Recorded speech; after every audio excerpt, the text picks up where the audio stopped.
भारत और मालदीव के बीच जो विवाद चल रहा है, उसकी असली वजह आप जानते हैं।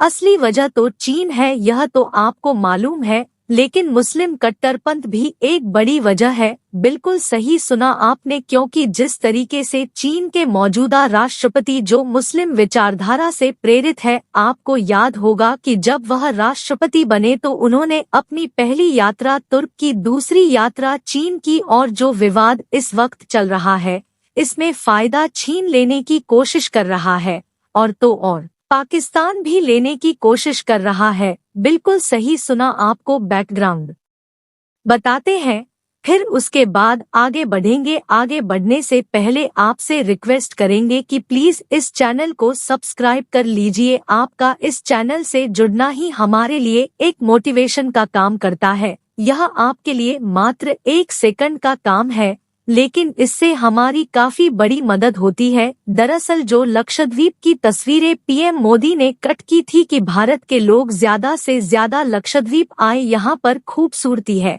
और लक्षद्वीप को आप कर एक नया टूरिस्ट स्टॉप बनाए, उसके बाद तुलना होती है मालदीव और लक्षद्वीप की। लेकिन यही बात लक्षद्वीप में जो तुलना होती है कि मालदीव से बेहतर है, सोशल मीडिया पर यह बात मालदीव की कुछ मंत्रियों को पसंद नहीं आती है।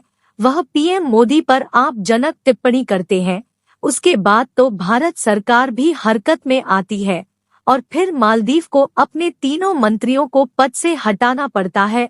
अब बात तो यहाँ खत्म नहीं होती है, क्योंकि जो मौजूदा राष्ट्रपति हैं, दरअसल यह पूर्व राष्ट्रपति अब्दुल्ला असिन के समर्थक माने जाते हैं।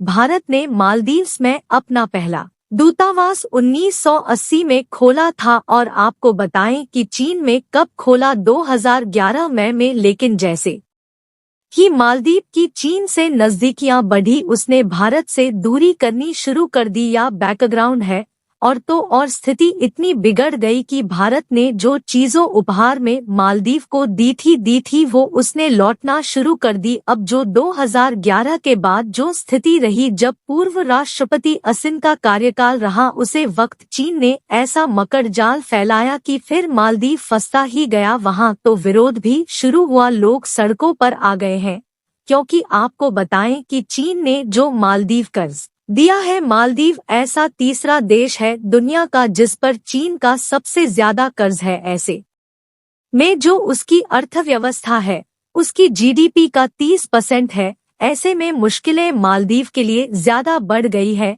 लेकिन जब वहां पर लोग सड़कों में उतरे, विपक्ष नेताओं ने वहां पर विरोध करना शुरू किया, तो फिर पूर्व राष्ट्रपति ने उनको जेल में डाल दिया गया है। कई सारे वहां पर समझौते हुए, और जब समझौते हुए तो उसका भी विरोध किया गया, लेकिन उनका कोई फर्क नहीं पड़ा। और मुस्लिम कट्टरपंथ का रंग इस वक्त मौजूद सरकार भी अलपता है, उसका भी यहाँ पर भी असर पड़ रहा है। रिश्तों में खटास आ गई है। हालांकि मालदीव से भारत जो दोस्ती कर रही है दशकों पुरानी है, लेकिन नुकसान भारत को कुछ नहीं होने वाला है, क्योंकि भारत विकास के रास्ते पर तेजी से आगे बढ़ रहा है। नुकसान सिर्फ और सिर्फ मालदीव का है, हर लिहाज से मालदीव का नुकसान है, क्योंकि सबसे पहले मुर्जी सरकार का जो फैसला था, हमारी आर्मी मालदीव में तैनात थी, लेकिन उसको लौटाने का आदेश दे दिया गया है।